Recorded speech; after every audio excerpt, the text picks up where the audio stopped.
Bonjour à tous, c'est Antoine pour newhightech.com. Donc on va voir aujourd'hui le test de Lovistore en version bêta. Donc on commence tout de suite par lancer le menu principal.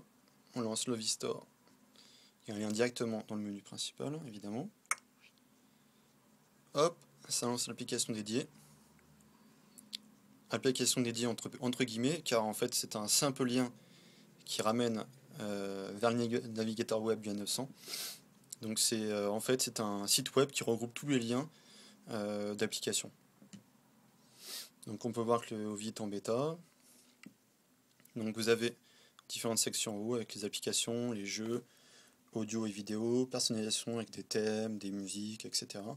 Et vos propres sélections. Donc on peut rechercher par exemple une application en particulier ou n'importe quoi, un média. Vous avez des mots-clés qui sont juste en dessous. Donc la navigation est, je dirais, facilitée par la puissance du navigateur web de Maemo. Donc ça, il n'y a pas de souci, c'est fluide. Hein. Voilà, donc vous avez les sections applications. Donc c'est dans cette section-là qu'on va retrouver les applications les plus intéressantes. Evernote, un plugin assez sympathique pour les connaisseurs. PixelPipe aussi qui est très sympa à utiliser. Donc Facebook on ne présente plus. TwinWiki qui est très très bien. Voilà, pour les jeux. Voilà, idem. Donc on retrouve quelques jeux. Donc pour l'instant c'est assez pauvre en médias. On verra par la suite. On espère que Nokia va bien développer son Novista. Donc voilà. Donc pour l'instant c'est on va dire c'est assez chiche en médias. Donc quand on lance le téléchargement d'une application ou d'un thème, on va essayer un thème par exemple, un Monitem.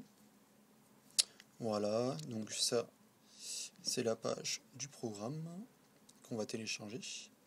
Donc on peut laisser des commentaires. Donc là on voit qu'il y en a 11. On peut envoyer ça à un ami, voir plus de photos, mettre des petites étoiles en plus quand ça nous a plu, etc., etc. Donc là on va télécharger l'application.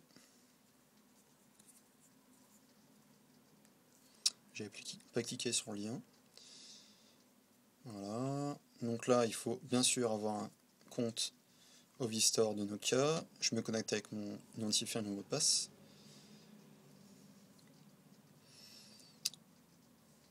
J'appuie une nouvelle fois sur télécharger, une fois que maintenant je suis identifié. Et en fait, ça me lance automatiquement le gestionnaire d'application du Nokia 900. Donc il faut savoir que l'Ovistore est en fait en quelque sorte un répertoire de liens d'applications qui une fois qu'on clique sur le lien, ça nous rebalance sur le gestionnaire d'application du N900. Donc là, ça prépare l'installation et ça va me télécharger ensuite, si tout se passe bien. Donc pendant ce temps-là, je peux tout à fait faire autre chose, mais bon, pour le test, on va rester sur le gestionnaire d'application.